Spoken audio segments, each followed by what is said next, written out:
श्री सद्गुरु महाराज की जय। श्री सद्गुरु महाराज की जय। श्री सद्गुरु महाराज की जय। नमामि अमृत ज्ञान रूपम कृपालम अगम बोधदाता सुबुद्धि निधि विशालम क्षमाशील यति धीर गंभीर ज्ञानम धर्म कील दृढ़ थीर समधीर ध्यानम जगत त्राणकारी अघारी उदारम भगत प्राण रूपम दया गुण अपारम नमो सद्गुरु ज्ञान दाता सुस्वामी नमामि नमामि नमामि नमामि। श्री सद्गुरु महाराज की जय। और व्यक्त रूप में परमाराध्य सद्गुरु महाराज, उपस्थित सत्संग प्रेमी महान भावों, माता एवं बहनों, हम लोग प्रत्येक साप्ताहिक सत्संग में उपस्थित होते हैं। यह गुरु महाराज की असीम अनुकंपा है। गुरु दरबार में हाजिरी देना, समझ लीजिए आपके बही खाता में उपस्थित दर्ज कराना है।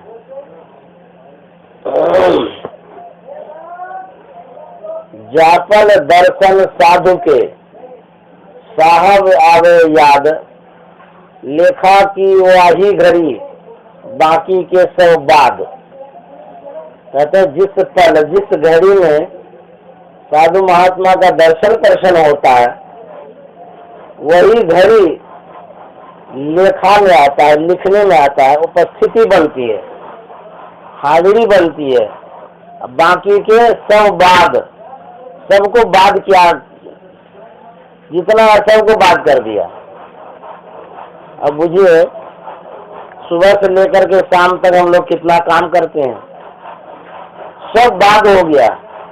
और सत्संग ध्यान करते हैं, वही आबाद हो गया। तो संत महात्माओं के दरबार में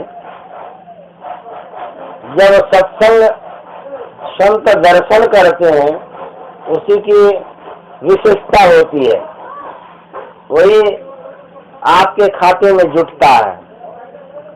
भगवान शंकर ने भी कहा है, गुड़गुड़ कहे करते हैं, जय उधर। भगवान शंकर ने कहा, गिरजा संत समागम समन लाभ कछु आन, बिनु हरि कृपा न पाइए गावहि वेद पुराण। कहते हैं, हे गिरजा, संत समागम के समान दुनिया में और कोई लाभ नहीं है। वास्तव में आप जितना जो कुछ भी संग्रह करते हैं, जमा करते हैं, सब यही के यही रह जाता है, साथ में किसी को नहीं जाता है। आज तक कोई ले गया है, कोई नहीं ले गया है, और जो आदमी है वो ले भी नहीं जाएगा। यूनान का बादशाह सिकंदर था, जब विश्व विजय की यात्रा पर निकला तो भारत भी आया। उनके मन में यह भी था कि भारत सोने की नगरी है, इस पर आधिपत्य जमा लेंगे तो बहुत बड़ा आदमी हम हो जाएंगे।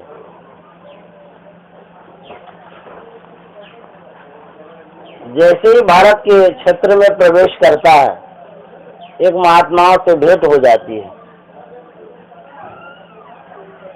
महात्मा को मोहरों की थैली भेंट करते हुए अभिवादन करता है सिकंदर। महात्मा ने पूछा कि तुम कौन हो, कहाँ से आए हो, क्या तुम्हारा उद्देश्य है?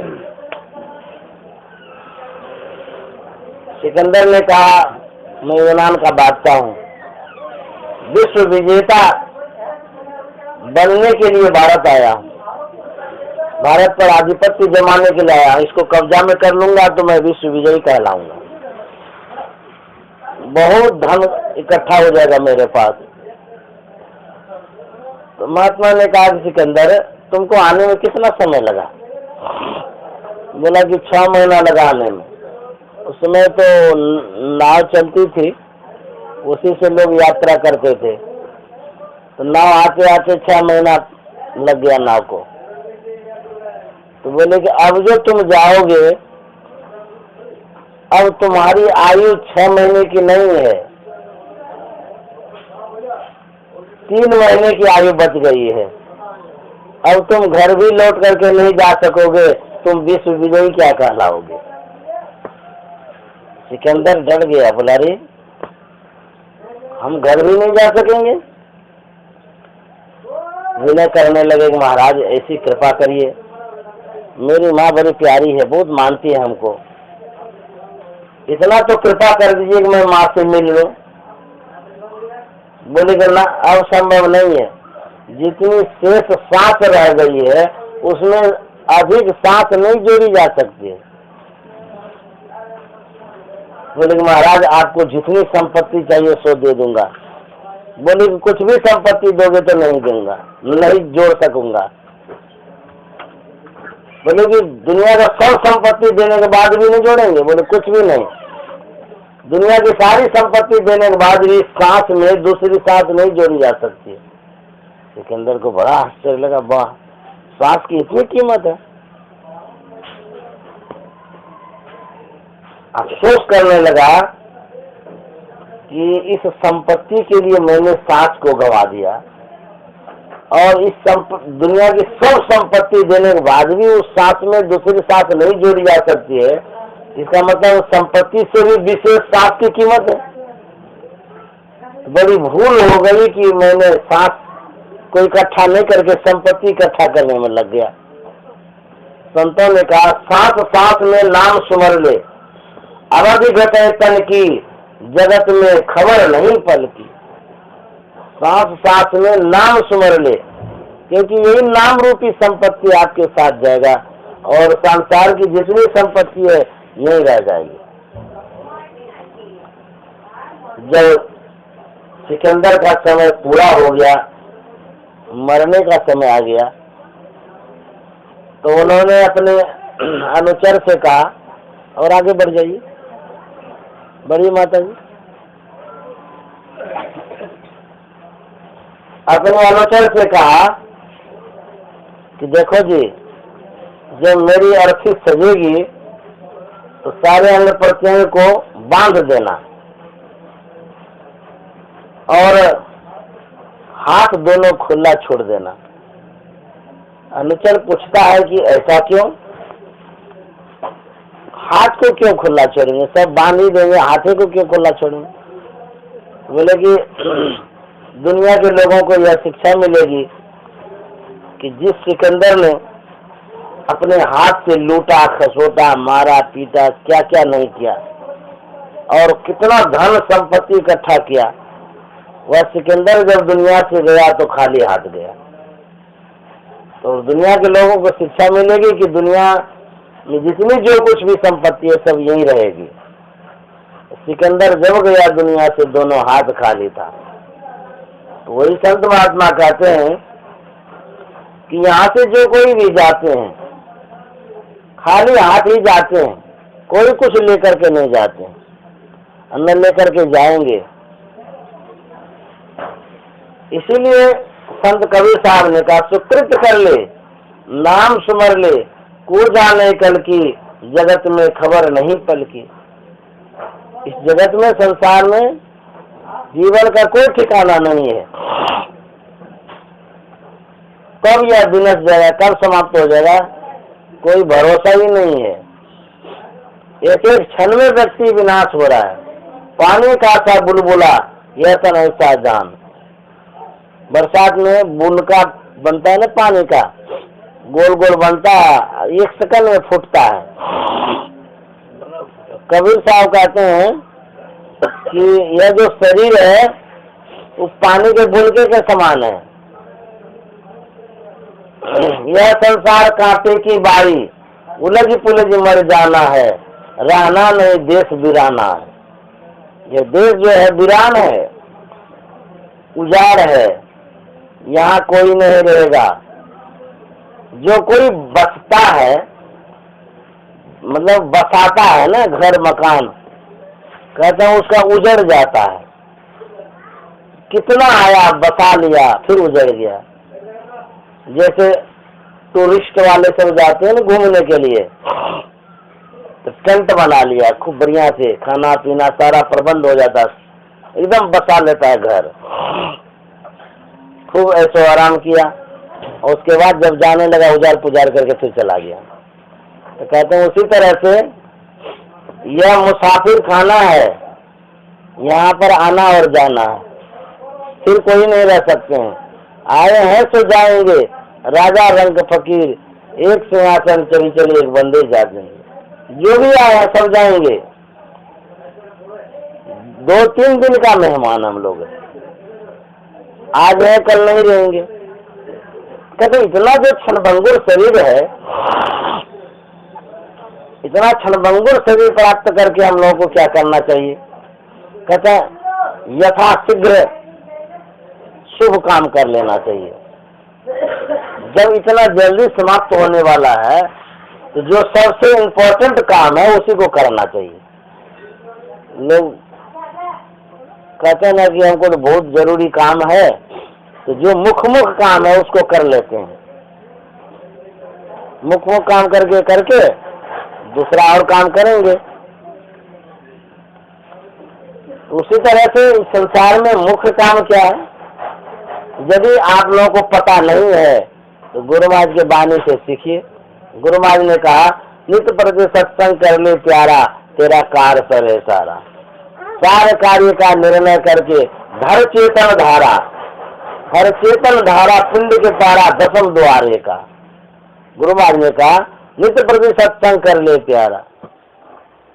मुख्य काम है संसार में सत्संग कर लेना, क्योंकि भोजन जो करते हैं ये साथ में नहीं जाता है, पेट में गया पच गया बस समाप्त इसका काम।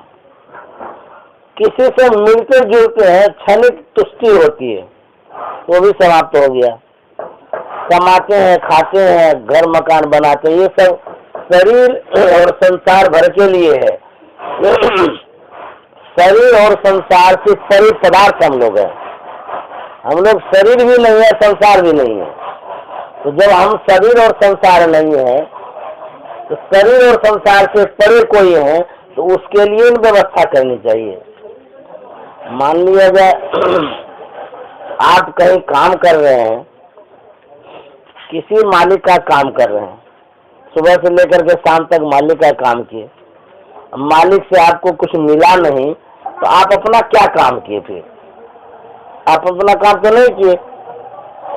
उसी तरह से शरीर में हम लोग आए हैं तो शरीर के लिए हम क्या करते हैं? खाते हैं, शरीर के लिए खाते हैं, अपने लिए नहीं खाते हैं। पहनते हैं शरीर के लिए, जो कुछ भी बाहर संसार में करते सब शरीर के लिए करते हैं। तो कहेंगे शरीर के लिए नहीं करेंगे तो फिर किसके लिए करेंगे? तो संत महात्मा कहते हैं शरीर में जो रहने वाला है उसके लिए करना है। कहेंगे शरीर के लिए नहीं करेंगे मर जाएंगे तब? शरीर को जितना तत्व चाहिए, जितने जरूरी है उतना तो करना ही पड़ेगा। शरीर में रहने वाला जीवात्मा है तो शरीर को भी रखना है और जीवात्मा के लिए भी करना है।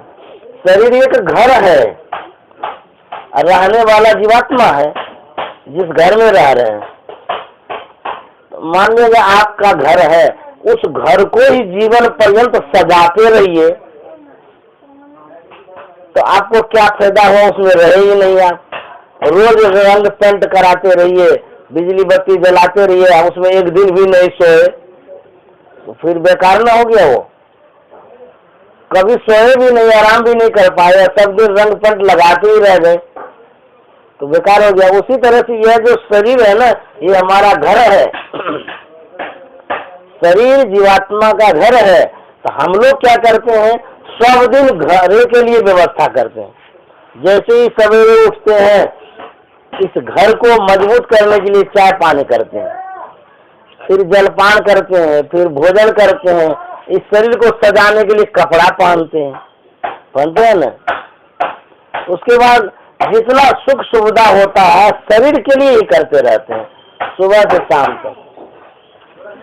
एक कुर्सी दे दीजिए माता जी। है। और आगे आ जाइए।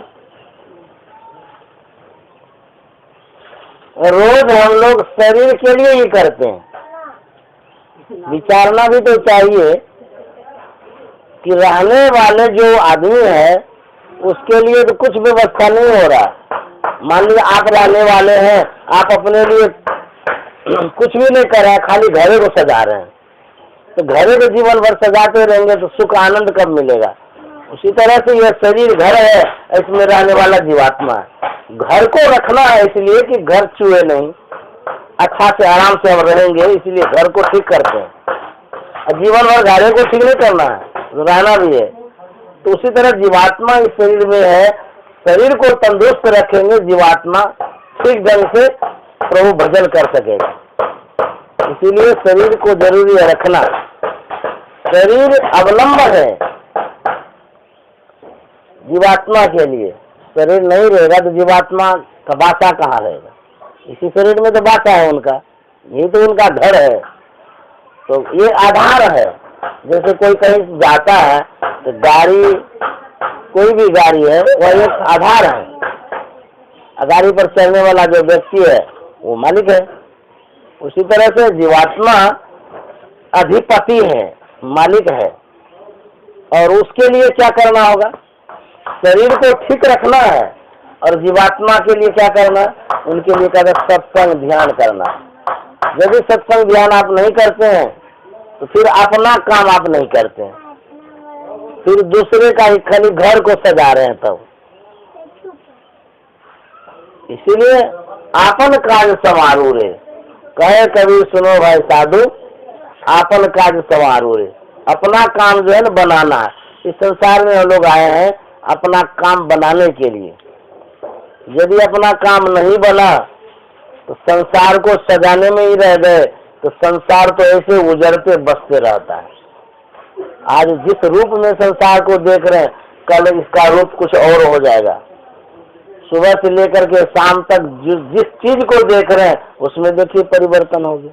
फूल खिला था मुरझा गया, मुरझा करके झड़ गया, ऐसा होता है ना।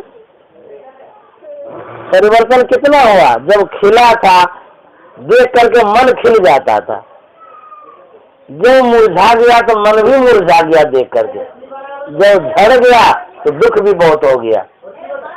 उसी तरह से संसार के जो सगे संबंधी व्यक्ति जो भी है, जो कुछ भी है, समझ लीजिए जब मिलता है समझिए फूल खिलता है, और जब विनष्टा है तब मन जो है ना दुखी हो जाता है। उसी तरह से ये सब बिगड़ते बनते रहता है संसार। आया चला गया, फिर आएगा फिर चला जाएगा। तो कहते हैं इस बनते बिगड़ते संसार को बनाना नहीं है, इस बनते बिगड़ते संसार में बन जाना है, अपना काम कर लेना है। यदि संसार को बसाने में ही जीवन लगा दिए तब तो माया मिले न राम दुविधा गए प्राण।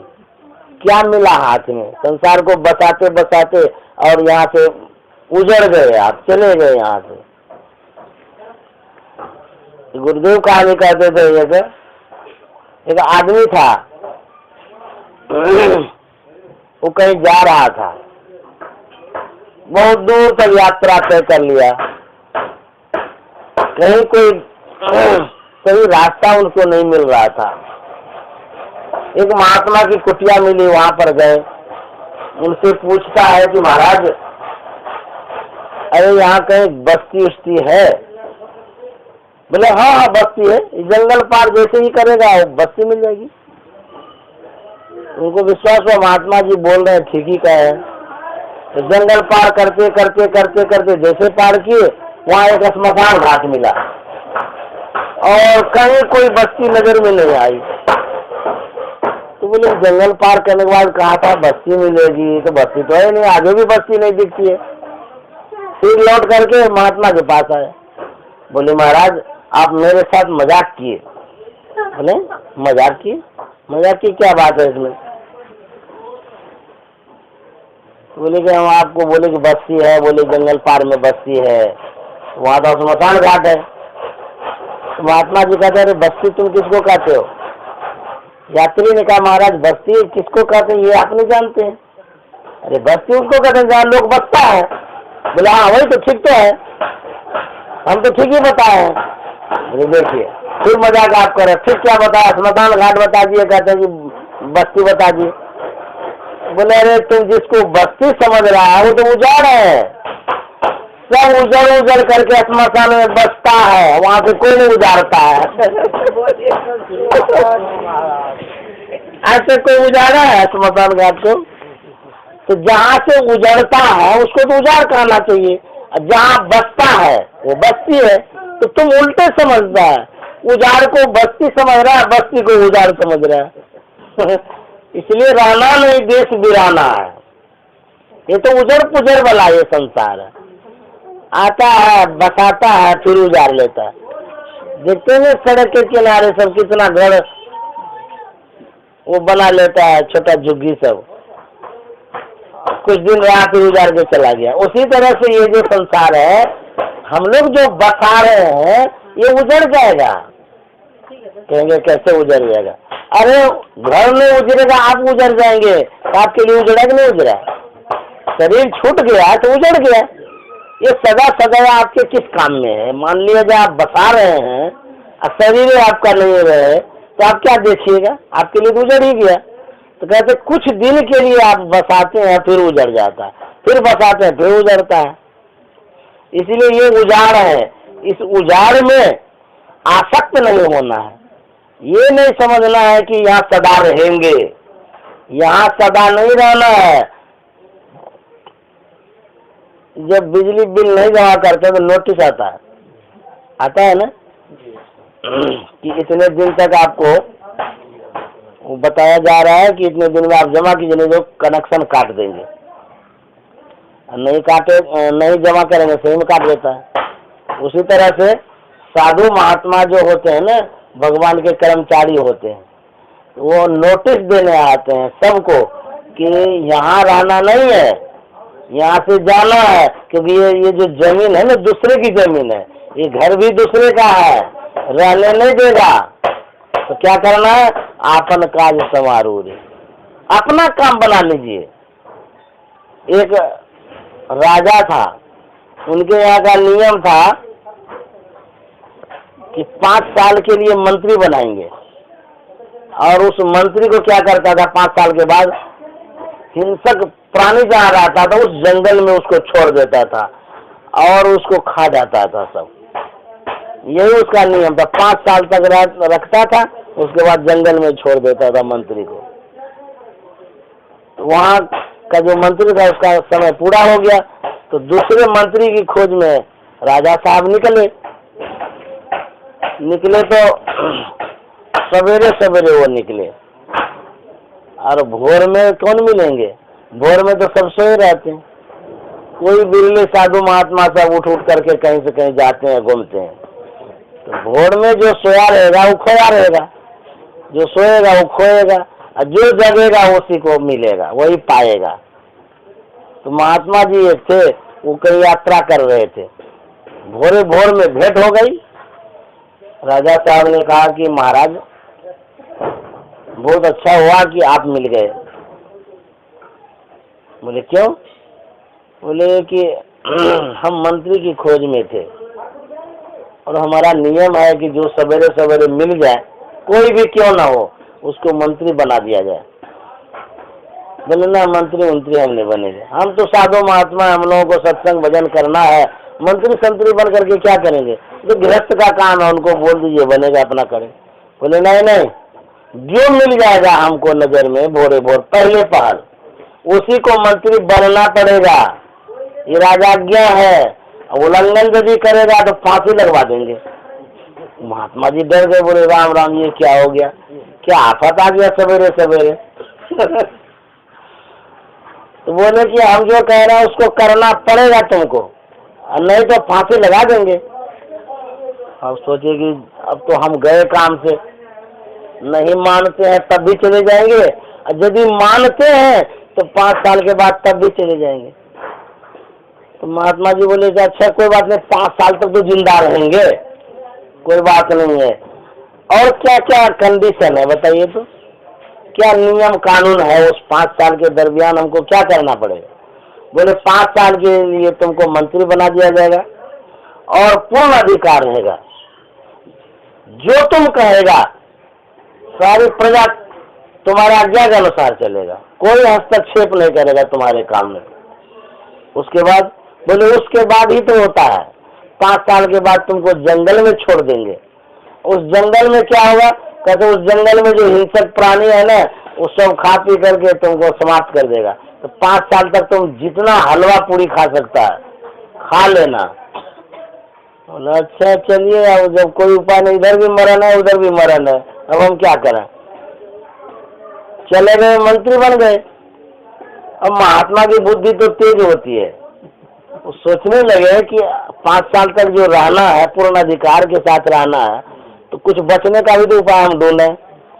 वो सोचने लगे जिस जंगल में देवता है, वहाँ हिंसक प्राणी है, न रहेगी बात न बाजेगी बांसुरी, जंगल को जलवा देते हैं। वो सब आज्ञा दे दिया सब प्रजा को, बोला कि जितना जंगल है एक तरफ से कटाई शुरू कर दो। जंगल है तभी हिंसक प्राणी है, जंगल ही नहीं रहेगा तो हिंसक प्राणी कहाँ रहेगा? भाग जाएगा अपना। सबको आज्ञा दे दिया, एकदम हजारों हजार लग गया उसमें लेबर, काटते काटते काटते 1 साल 1.5 साल में समाप्त कर दिया पूरा। फिर सोचने लगे तो जंगल हो ही गया, हमको वही देगा, तो वहां देगा तो रहने का कुछ व्यवस्था कर लेते हैं। सोचेगा अभी बहुत समय है, तब तक में घर मकान बढ़िया बढ़िया बन जाएगा। तो सब मिस्त्री को लेबर को आदेश दे दिया सुंदर से सुंदर महल बनाओ। उधर 2-3 साल जो बचा उसमें बोला सुंदर महल बनाओ, आज्ञा होगी जितना रुपया लगाना था सब उसमें सब दे दिया। बनाते बनाते बनाते 5 साल पूरा होते होते पूरा रंग पेंट करके तैयार कर दिया। राजा ने कहा कि अब तुम जाओ। बोले ठीक है जा रहे हैं। कहाँ जंगल था ही नहीं, सब उजाड़ दिया। उसको जहाँ दिया यहाँ भी सुंदर महल था, राजमहल, और वहाँ भी सुंदर राजमहल बना दिया।